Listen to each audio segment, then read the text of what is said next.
It rained again last night. Looking everything over, and this little baby bunny just comes hopping right up.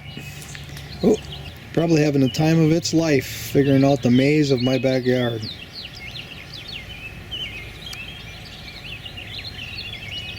Got fleas.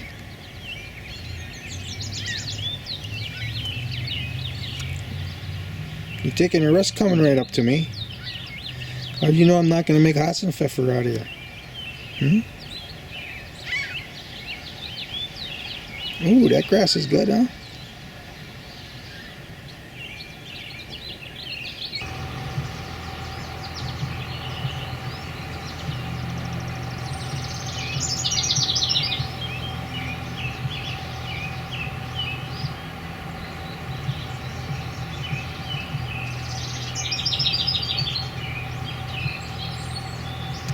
Started the early morning cleaning up the horse apples around the compost heap and adding some to a barrel and another into a steel tub for a worm farm. A slurry that I made out of the horse apples, and that'll be added to the first turn of the compost heap 3 more days from now. Tub filled with normal wood shaving, horse manure mixture, as well as a healthy dose of horse apples, and plus black walnut husks. I haven't fed those to worms before. I'm going to find me some worms. When I cleaned the black walnut shells of the husks went in this barrel and it was filled with rainwater. And I've got about 1/3 of it into the pile. 2/3 left to go. Lots of element in black walnut husks to be added to the soil that I'm going to build. The old black tarp. Same old, same old. Reduce evaporation from the outer parts of the pile. Especially right here. This is the 4 o'clock sun under the pile. That's the hottest sun. I found this horse chestnut just laying in the path, and you can see it looks like it's starting to sprout a root. I'll go ahead and plant it somewhere in the backyard. Getting the next bed in order for a hardware cloth and chicken wire covering. See, I dug a little trench here too so that I can fit the hardware cloth down underground a little bit.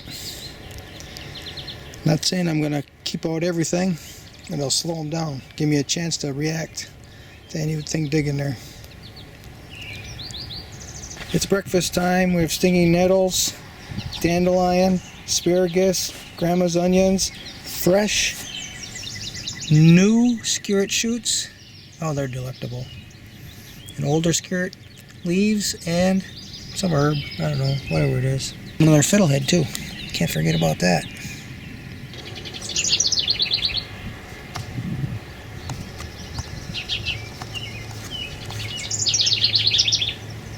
I think this bumblebee is taking the wax off the leaves.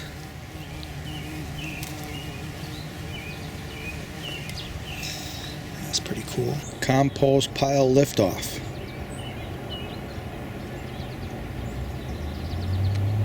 That is steam. That is not smoke like burning down a forest. This is steam. That is from the bacteria heating up the moisture in the pile.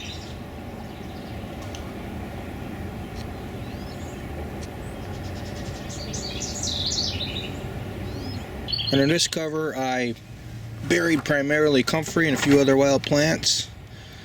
Put in a few shovelfuls of the manure I just received, manure and wood shaving mix. Then I covered it back up with the soil that I dug out of the hole. It's going to produce red worms for me, so I can put it in my cast iron tub, where the worms will process kitchen scraps through the summer and produce a very high quality soil amendment for my garden beds. Growing up in my access path, I think that's a peach. I'm going to transplant it. And there's another one. I found a horse chestnut the other day. And that could be a horse chestnut too, because look at the same leaves. And now I found another one here. Right in the access path. So see it. That's why I'm wondering if it's a peach, because I see peach pits all over the place too. squirrel planted. I like the idea of the squirrel planting them, but not right in the access path. Peach petal fertilizer. Breakfast ingredients: white salsify, spring onions, and 1 mature black salsify. What a nice one. All those leaves are edible, very nutritious. There we go. See, number of tomatoes, I trimmed off all the leaves here.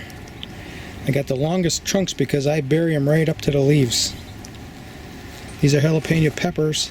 I went ahead and took them out of their 4-pack, and I buried the roots all the way to the bottom of this pot. That's how long the stems were. Now I'm expecting the roots to be free-flowing for a couple of weeks instead of root-bound in those little bitty containers. And, well, at least a week from now, maybe 2, then I'll transplant them into their beds. There's a sage. I haven't bought sage before as a live plant. Let's try it once. Then here are the 2 4-packs of cherry tomatoes. I buried them right up to their leaves. The roots are right at the bottom of the pot. And as they grow, I'll fill this in with compost. When it gets to the top, when the compost gets to the top of the pot, it's going to be close to time to transplanting them into the soil. But right now they're in this black pot, and they'll warm up and they'll grow well. Bought some cilantro too. I stuck them in here by this lettuce that I bought as an experiment. Never bought lettuce before. I bought seeds and planted, but not plants. Laterals that I clipped off the tomatoes, I pushed into this container of beach sand. Those 2 trees that I plucked out of the access path, this one is a peach. I just seen the shell is right there. And then this one is a, I'm believing it's a horse chestnut, but you know, if I'm lucky, maybe it's a sweet chestnut. I don't know. The weatherman forecast dime-size hail tomorrow. Just the potential. I put these tomatoes in larger pots. I can move them inside the shed. Plus it gives them a chance to grow some roots out of their stems like I want before I transplant them. White cherry blossoms be the glory.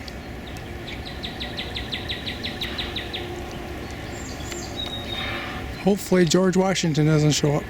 Zestar apple tree buzzing with activity. Big ones, little ones, tiny ones. Lots of buzzing.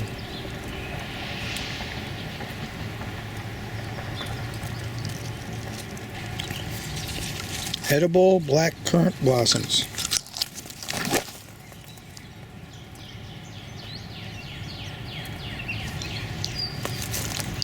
Just sit here and eat them. And that lens is dirty. That's what happens working in the garden.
What are you crying about now?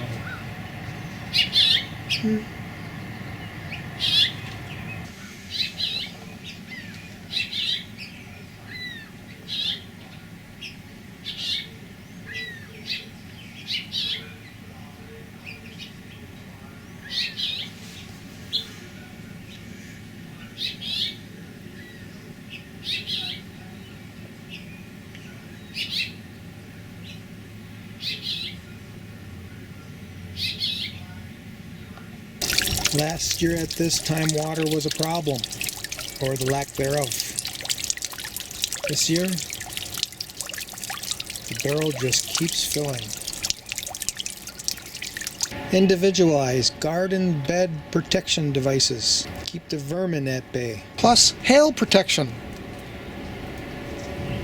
Even softball size hail isn't going to get through that chicken wire. No sir.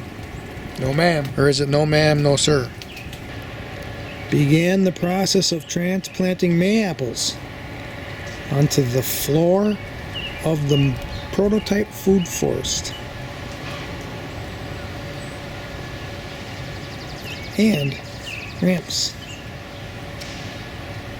So the two lower levels of a food forest is roots, in this case ramps, and perennial herbaceous plants, in this case mayaples. Both can easily tolerate the shade of the forest.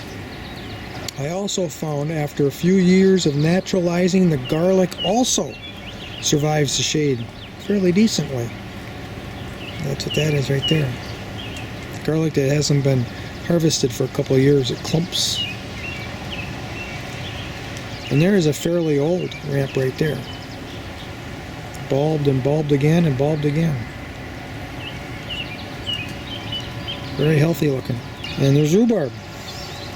Large leaves. Gives rise to higher collection of solar radiation in the shade. Comfrey doesn't do as well, but it exists. And the garlic mustard are all those little plants. I didn't seed it. They just come up on their own.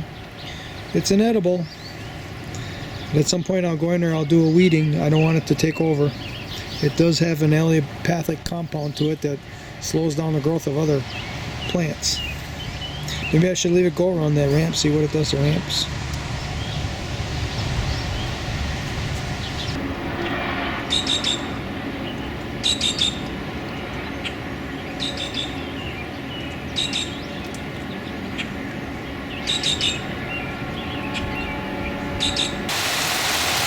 Days and 40 nights.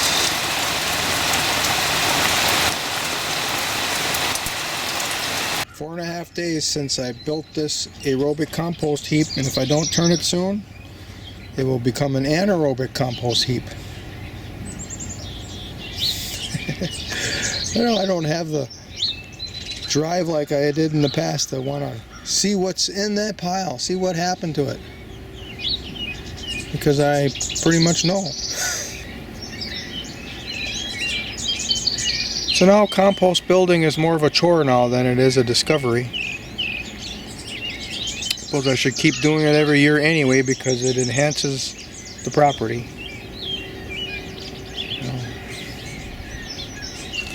Caught some fish last night, and now I'm tired from the fishing and the cleaning of the fish when I got home late last night.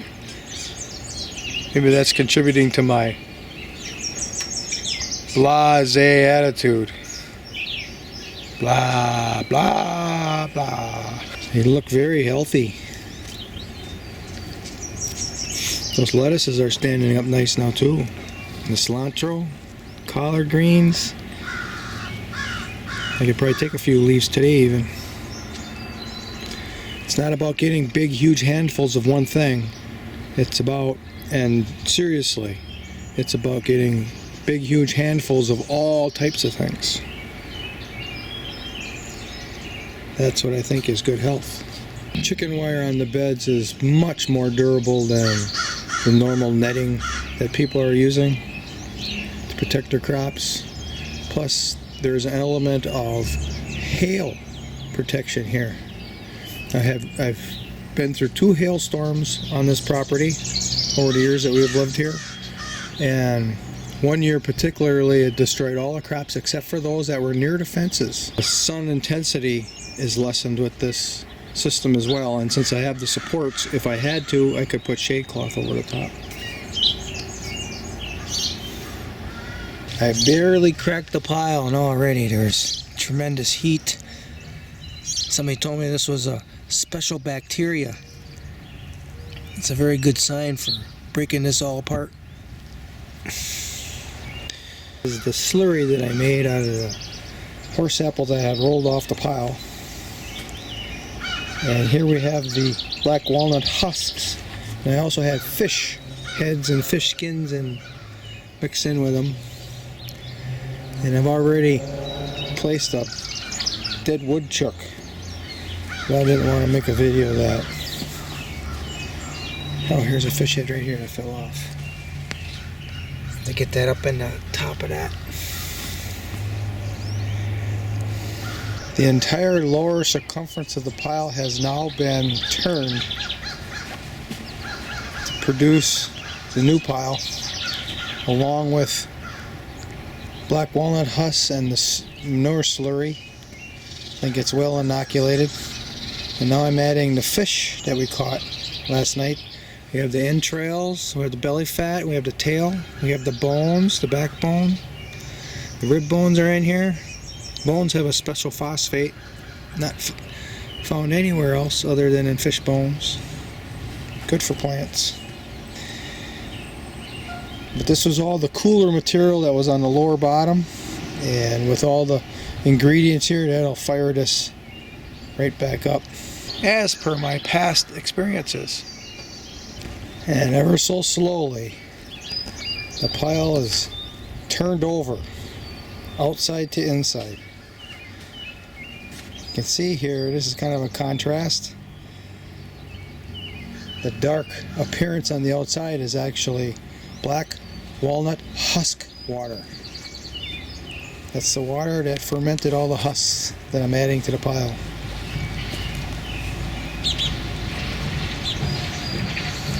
And at the top, you can see a half a bucket of slurry.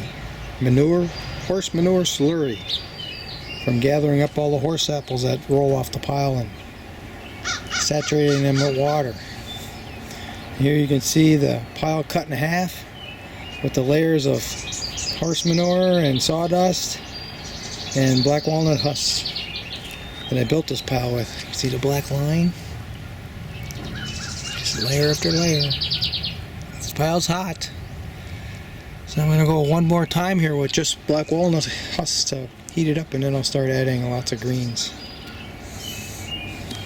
Black walnuts and the horse apples that rolled off the pile. I'm going to be shoveling them into this slot that I produced. This is how you can fit a pile into 15 square feet, between 2 and 3 square yards of material. And I'm doing the turn on 15 square feet, 3 square yards, 3 square meters, whatever dimension you want to think of it as. Somewhere in there. Nothing precise. But this new pile now is occupying 3/4 of the space where the old pile was. And this is how I'm doing it. I cut a slot, and the slot gets turned on to the new pile, and then the slot generates a spot for me to shovel all these horse apples, and in this case there's black walnuts in here and black walnut hulls into that space, and then when I turn the next slot of the old pile, it'll cover over the top. All that material that was around the pile, I shoveled over into the slot. This is the shovel I'm using. In the beginning I used the fork, and that was problematic because the fork wouldn't grab it all. Last couple of years I've been using my foot, so now this year I thought, I'll try this old shovel. This is a shovel that my step-grandfather used to use for snow. You can see he got some screws in here to stiffen up the edge. That's what he put on there to stiffen up the edge. Looks like he had to replace a nut here. I remember him using the shovel in the 70s when I was a teenager. 2024 high carbon aerobic compost pile, and the first turn is complete. You can see I lengthened out the pile because I didn't want to get it too high. Height begins to crush the oxygen out of the center. It's more like a windrow. 2 to 3 days, I'm going to turn it again. Yummy! There's all types of different herbs in here and different types of leaves. Fiddlehead, fennel, lovage, garlic mustard, oregano, turnip leaves, probably some more in there, grandma's onions, asparagus, and one nice black viper root. Nice. Pawpaw that blossomed first and grew the first couple of pawpaws. Then the next year it followed up with about 15 of them. And other pawpaws in the area here also grew a few fruits that year. Last year the pawpaws back here didn't grow very many at all. I think this tree only had 2 or 3. This tree, I mean the one that's got the top off here. It's an experiment I'm conducting. Well, I'll tell you what, it's really sent out a lot of blossoms. Maybe it's a response to that cut. I don't know. But I want to make a point that 2 years ago when I had quite a few pawpaws back here, actual fruit, I put a fish head to attract the flies that pollinate them. Last year I didn't, and I got very few pawpaws. I went fishing last night. I brought home 3 nice steelhead, all about that size. And now I'm putting a head here to attract those flies. Oh, one's showing up already.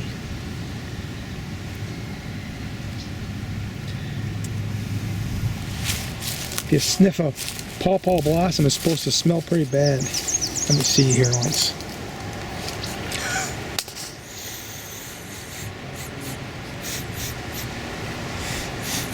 I don't smell anything.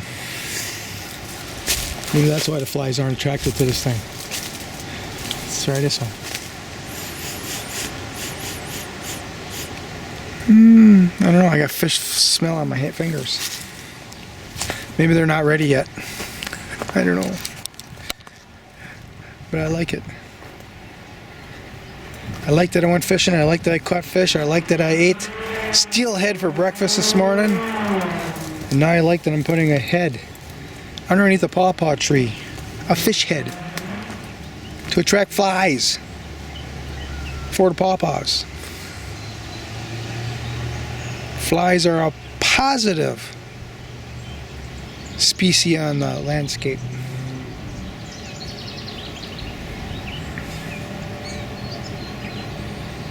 Honey locust pollard, and look, it wants to live.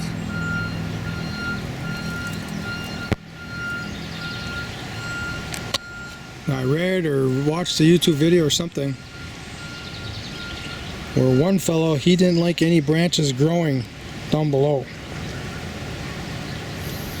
He just wanted them growing up here to produce the head that will continually make sticks. I'm thinking about it, I don't know. An experiment Turkish hazelnut pollard. It's growing. Experiment pollarding redbud. Okay, it's growing. I see one right there on that one. I left the branch down below though to see how that would go. And I wanted some blossoms for the insects, for the pollinators. 8-year-old black walnut pollard that's formed a nice head. I cut all the branches off of it last winter, and look at it, it's coming out shoots again, yet again. Barrel with the horse apple manure slurry. And I refilled it with rainwater. It's ready to be put onto the next turn of the pile. There's about a foot of solids at the bottom of it. And then this was the barrel with, there were fish scraps along with the black walnut husks. So I think most of the fish is in the pile now. But I refilled this barrel as well. Look at fly larvae.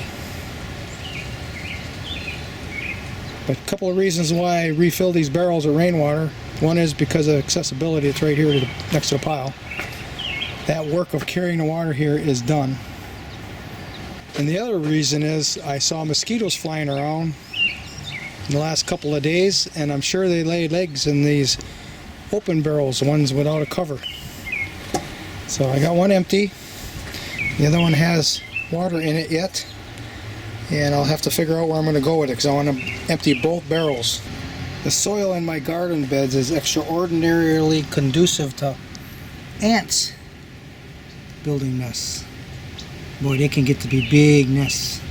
I don't want them in my garden beds because they kill the plants.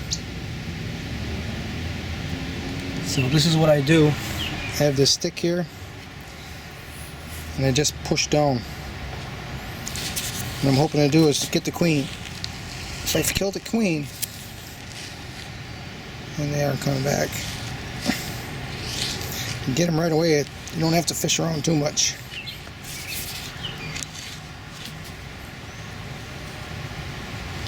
Alright, we'll just leave that hole there and see what happens. Normally this works first time. The tree rats, I'm assuming, planted this peach pit here, right in the access path. I've been finding quite a few of these lately. And I'm transplanting them around. Why not? If the squirrel chose it, must be good.